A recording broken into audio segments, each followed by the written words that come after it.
Hello everyone, आज के इस वीडियो में हम लोग सरलीकरण यानी कि बोडमास के रूल को समझने वाले हैं।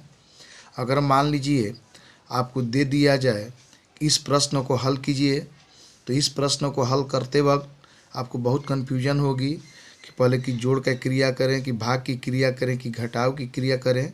तो इस प्रकार के प्रश्नों को हल करने के लिए एक रूल बना हुआ है जिसे हम लोग बोडमास का रूल कहते हैं। तो आइए सबसे पहले समझते हैं कि बोडमास रूल क्या होता है, इसके बाद इस प्रश्न को हल करेंगे। बोडमास का फुल फॉर्म होता है बी से ब्रैकेट तीन प्रकार के होते हैं, बड़ा कोष्ठक, मझला कोष्ठक और छोटा कोष्ठक। इसके बाद ऑफ होता है, ऑफ मतलब होता है का मतलब गुणा। इसके बाद डी होता है, डी का फुल फॉर्म होता है डिवीजन मतलब भाग। इसके बाद एम होता है, एम का फुल फॉर्म होता है मल्टीप्लिकेशन, इसका मतलब होता है गुणा। इसके बाद ए का फुल फॉर्म एडिशन होता है, इसका मतलब होता है जोड़। इसके बाद एस का फुल फॉर्म सब्ट्रैक्शन होता है, जिसका मतलब घटाव होता है। तो अगर किसी प्रश्न में ये सभी संक्रियाएं हो तो सबसे पहले हम लोग ब्रैकेट को हल करेंगे, इसके बाद ऑफ यानी का को हल करेंगे, इसके बाद डिवीजन यानी भाग को हल करेंगे, इसके बाद एम यानी गुणा को हल करेंगे, इसके बाद एडिशन यानी कि जोड़ को हल करेंगे, इसके बाद सब्ट्रैक्शन यानी कि अंत में घटाव को हल करेंगे। अब आइए इस प्रश्न को हल करते हैं। इस प्रश्न में सबसे पहले देखेंगे ब्रैकेट नहीं है, ऑफ नहीं है, का नहीं है। इसके बाद तीन संक्रियाएं हैं, एक है जोड़, एक है भाग, एक है घटाव। तो सबसे पहले यहाँ पर ध्यान दीजिए, ऑफ के बाद यहाँ पर डिवीजन भाग है, तो सबसे पहले हम लोग भाग को हल करेंगे। तो सबसे पहले हम लोग बराबर का चिन्ह देंगे, 5 को ज्यों का त्यों लिखेंगे, फिर जोड़ का चिन्ह देंगे। अब हम लोग को करना क्या है कि 16 में 8 से भाग देंगे। तो 8 दूना का 16, 2 बार में कटेगा, तो यहाँ पर लिखेंगे 2 और यहाँ पर -2 ज्यों का त्यों। अब यहाँ पर ध्यान दीजिए, अब हमारे पास दो संक्रियाएं हैं, एक जोड़ है और एक घटाव है। तो यहाँ पर ध्यान देंगे, बोडमास के रूल में यहाँ पर ए एडिशन पहले जोड़ का क्रम करेंगे, इसके बाद सब्ट्रैक्शन यानी घटाव की क्रिया करेंगे। तो सबसे पहले 5 और 2 को जोड़ेंगे, तो 5 और 2 को जोड़ेंगे तो 5 2 7 और ये -2 ज्यों का त्यों। अब हम लोग 7 में ले 2 को घटा देंगे, क्योंकि अंत में सब्ट्रैक्शन यानी घटाव की क्रिया करना है। तो 7 में ले 2 घटेगा 5। इस प्रकार से इस प्रश्न का आंसर 5 आएगा। आइए दूसरा प्रश्न लेते हैं। तो दूसरे प्रश्न को ध्यान देंगे, दूसरा प्रश्न है 24 जोड़ 8 भागा 9 - 5 और 9 - 5 को ब्रैकेट के अंदर रखा गया है। तो सबसे पहले ब्रैकेट को हल करेंगे, तो यहाँ पर सबसे पहले बराबर का चिन्ह देंगे, 24 ज्यों का त्यों, इसके बाद जोड़ का चिन्ह, फिर 8 ज्यों का त्यों और ये भाग का चिन्ह ज्यों का त्यों। अब हम लोग ब्रैकेट को हल करेंगे, तो ब्रैकेट के अंदर 9 - 5 है, तो 9 में ले 5 को घटाएंगे, तो 9 में ले 5 घटेगा 4 बचेगा। अब हमारे पास दो संक्रियाएं बच गई, एक जोड़ और भाग। तो यहाँ पर ध्यान देंगे, बोडमास के रूल के अनुसार सबसे पहले डिवीजन यानी भाग की क्रिया करेंगे और अंत में जोड़ की क्रिया करेंगे। तो सबसे पहले भाग की क्रिया करेंगे, तो बराबर का चिन्ह देंगे, 24 ज्यों का त्यों, फिर जोड़ का चिन्ह ज्यों का त्यों।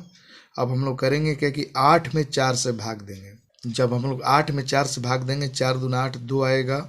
अब ये हो गया 24 जोड़ 2, तो अंत में केवल एक ही संक्रिया है जोड़ का, तो 24 2 को जोड़ देंगे, तो 24 2 को जोड़ेंगे तो ये हो जाएगा 26, यानी कि इस प्रश्न का आंसर 26 आएगा।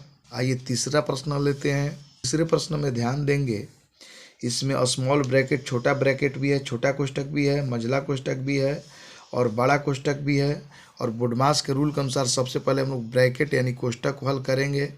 तो सबसे पहले कोष्ठक को हल करते वक्त एक बात का ध्यान रखना चाहिए कि सबसे पहले हम लोग छोटा कोष्ठक को हल करते हैं, इसके बाद मझला कोष्ठक को हल करते हैं और अंत में बड़े कोष्ठक को हल करते हैं। तो सबसे पहले हम लोग बराबर का चिन्ह देंगे और छोटा कोष्ठक को हल करेंगे। तो 18 ज्यों का त्यों, फिर जोड़ का चिन्ह, फिर यहाँ पर बड़ा कोष्ठक का चिन्ह, फिर 20 ज्यों का त्यों, फिर माइनस ज्यों का त्यों, फिर यहाँ पर मझला कोष्ठक का चिन्ह, फिर 3 ज्यों का त्यों। अब जोड़, अब यहाँ पर छोटे कोष्ठक के अंदर 15 - 2 है, तो 15 में से 2 को घटाएंगे, तो 15 में से 2 घटाएंगे 13 बचेगा। और इसके बाद अब छोटा कोष्ठक को हटा देंगे, क्योंकि 15 में से 2 घट गया।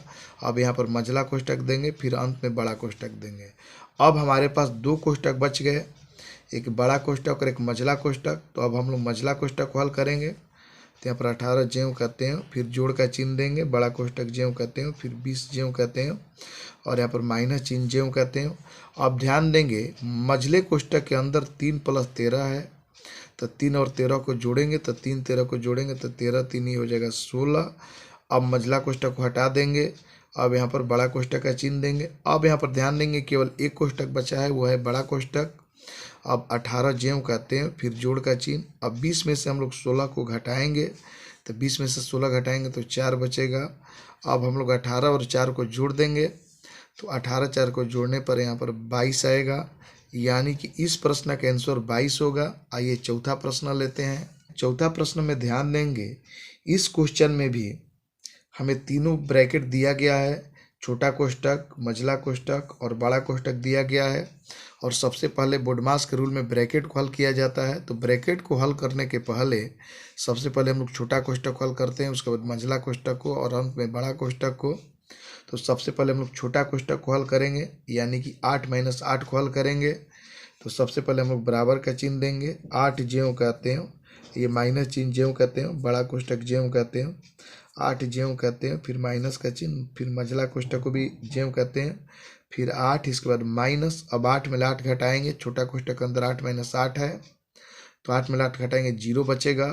अब छोटा कोष्टक का चिन्ह को भी हटा देंगे, फिर -8, फिर मझला कोष्टक और इसके बाद बड़ा कोष्टक। अब आप ध्यान दीजिए, हमें 2 ब्रैकेट बचे हैं, एक मझला कोष्टक और एक बड़ा कोष्टक। तो सबसे पहले हम लोग मझला कोष्टक हल करेंगे, इसके बाद अंत में बड़े कोष्टक हल करेंगे। तो 8 ज्यों कहते हैं, फिर माइनस का चिन्ह, फिर 8 ज्यों कहते हैं, फिर माइनस का चिन्ह। अब ध्यान देंगे यहाँ पर हम लोग 8 में से 0 घटाएंगे तो 8 बचेगा, और फिर 8 में से 8 घटाएंगे तो 0 बचेगा। अब इसके बाद मझला कोष्टक का चिन्ह भी हटा देंगे, यानी कि यहाँ पर लिखेंगे 0। इसके बाद फिर बड़ा कोष्टक का चिन्ह, फिर बराबर का चिन्ह, 8 ज्यों कहते हैं, फिर माइनस। जब हम लोग 8 में से 0 घटाएंगे तो 8 बचेगा। अब हम लोग फिर 8 में से 8 घटाएंगे तो 0 बचेगा, यानी कि इस प्रश्न का आंसर 0 आएगा। इस प्रकार आप आसानी से बोडमास के रूल की सहायता से इस प्रकार के प्रश्नों को हल कर सकते हैं। तो हमें उम्मीद है कि वीडियो आपको पसंद आई होगी। इसी प्रकार की यूजफुल वीडियो के साथ फिर मिलेंगे अगले वीडियो में। Thank you.